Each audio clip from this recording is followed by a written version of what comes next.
Godspell was a very fun play. There was only two of us guys in it, me and Harrison. And yes, Harrison did have a gavel dropped on him, and it was hilarious. I couldn't stop laughing on stage. It was perfectly in character, thankfully, because we were all laughing at him at that point in time. But on our last night of the show, we decided that it was really easy, so we switched parts. And it took a couple minutes for Mr. Bittick to catch on, because I looked back, I remember catching his eye about 10 minutes in, and I saw him go, "Oh," and he put his hand down, and he stared at us. And the fun was gone for him. He enjoyed the shows, but not that one. He was so scared for the rest of that time. And when we got off stage, he goes, "Why would you do that?" You can't just switch parts with people on stage. And it worked out well. I don't know how I convinced him to let me get back in the shows afterwards, but we're there, and for the next 2 years, I built some of my best friendships there. I was just thinking with my wife, the impact that Greg had in my life. And two of our best friends are Allie and Natasha, and we only met because Mr. Bittick not only did the theater department after school, but he had a children's theater class, and he had technical classes, and without children's theater, I would never have met Allie, I would never have met Natasha without theater program in general. And it made me almost change my degree from going to the medical field to going to theater major. I was this close the entire undergraduate thinking I could just go into theater. It's what I love to do now. And from now on, I just know that Mr. Bittick gave me so much inspiration from all of the fluffs.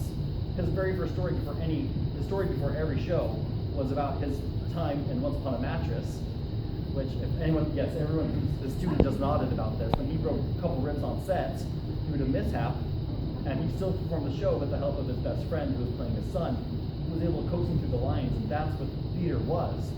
Theater isn't memorizing lines and trying to be a character.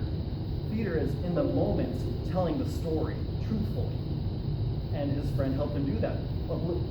I don't know how much.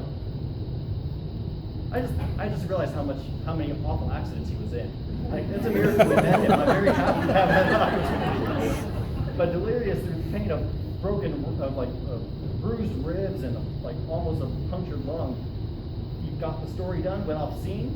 And 20 minutes later, he was back on set again, being able to remember his lines finally, and could do the story. And I think that's really what theater was. It was being honest with yourself and getting into the roles, not because the characters were fun, but because you were the character. And I just know that theater was his life. We'd go to dinners with different members after shows, like different members of the school board. And Mr. Bittick's talk was about what he wanted to do, like what his dreams were. And I remember the school board members looked at me, she's like, "Does this guy do anything else?" I thought, you know what? How sad is it for you that you don't love what you do as much as Greg does?